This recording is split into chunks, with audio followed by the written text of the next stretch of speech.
एक दिन बालवीर और उसके दोस्त कुछ दिनों के लिए छुट्टियां मनाने एक दूसरे शहर में जाते हैं। यह लोग एक बहुत ही बड़े होटल में रुकते हैं। इस शहर में आने के बाद यह लोग काफी मस्ती करते हैं। एक दिन शाम को मानो अपने कमरे में सो रहा था। महर किचन में कुकिंग कर रही थी। मोंटू सोफे पर बैठकर प्लेइंग कार्ड खेल रहा था। उस समय बालवीर दूसरे कमरे में अपने जादुई छड़ी को साफ कर रहा था। तो आप बताइए विवान उस वक्त क्या कर रहा होगा। अच्छे से सोचिए और आप हमें कमेंट करके जरूर बताइए।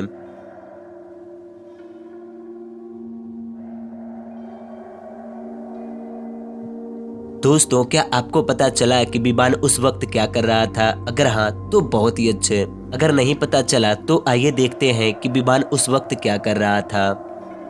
विवान उस वक्त मोंटू के साथ प्लेइंग कार्ड खेल रहा था, क्योंकि प्लेइंग कार्ड कोई अकेले नहीं खेल सकता। क्या आपका भी आंसर यही था? अगर हाँ तो इस वीडियो को एक लाइक कर दीजिएगा।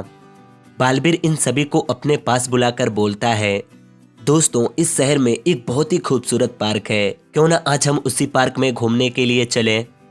सब लोग उस पार्क में जाने के लिए रेडी हो जाते हैं। कुछ देर बाद सब लोग एक साथ उस पार्क में घूमने के लिए जाते हैं। यह लोग जब उस पार्क में पहुंचते हैं तो महर बोलती है, बालवीर यह पार्क तो सच में बहुत खूबसूरत है। यह सब लोग इधर उधर होकर पार्क में घूमने लगते हैं। पार्क में 2 घंटे घूमने के बाद यह सब लोग इकट्ठा होते हैं और घर आने लगते हैं। लेकिन जब यह लोग अपने कमरे के सामने पहुंचते हैं तो यह लोग देखते हैं कि इनके कमरे का दरवाजा खुला हुआ है। तो यह लोग फौरन घर के अंदर जाते हैं और देखते हैं घर के अंदर चोरी हुई है और बालवीर की जादुई छड़ी भी गायब है। बालवीर को अपने 4 पड़ोसियों पर शक होता है जो इनके कमरे के अगल बगल में रहते हैं। तो बालवीर उन सभी के पास जाकर पूछताछ करता है। पहले बालवीर राज के कमरे में जाता है और राज से पूछता है, आप पिछले 2 घंटे से कहाँ थे?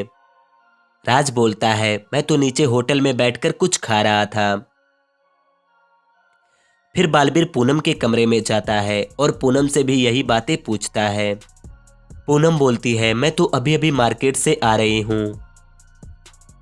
फिर बालवीर मदन के पास जाता है और मदन से भी यही बातें पूछता है। मदन बोलता है, मैं तो अपने गर्लफ्रेंड के साथ डेट पर गया हुआ था। फिर बालवीर क्रिस के पास जाता है और क्रिस से भी यही बातें पूछता है। क्रिस बोलता है, मैं तो कुछ देर पहले आकर कपड़े वॉश करके टेरेस पर सुखाने के लिए चला गया था।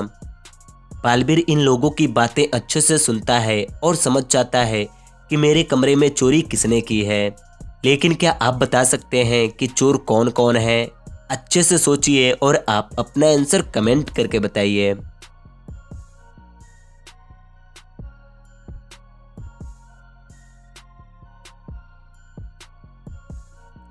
बालवीर जब इन लोगों की बातें सुनता है तो उसे पता चलता है कि चोर 2 लोग हैं, पूनम और क्रिस।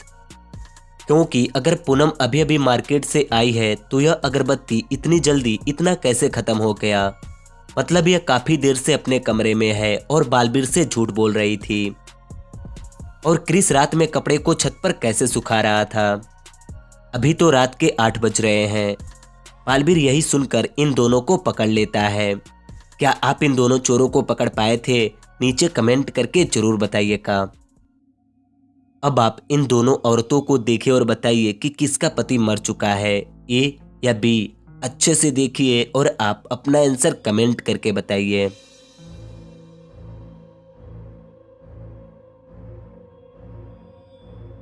दोस्तों, मुझे आपका आंसर तो नहीं पता कि आपने क्या कमेंट किए हैं, लेकिन अगर मैं अपनी बात करूं कि इस बी नंबर वाली औरत की पति मर चुके हैं, ऐसा मुझे क्यों लगता है?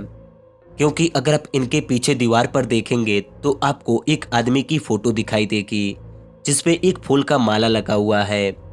फूल के माले तो सिर्फ मरे हुए इंसान पर लगाए जाते हैं। तो यही देखकर मुझे लगता है कि इस औरत के पति मर चुके हैं। वैसे आप क्या सोचे थे? हमें कमेंट करके जरूर बताइएगा। तो बस आज के लिए इतना ही।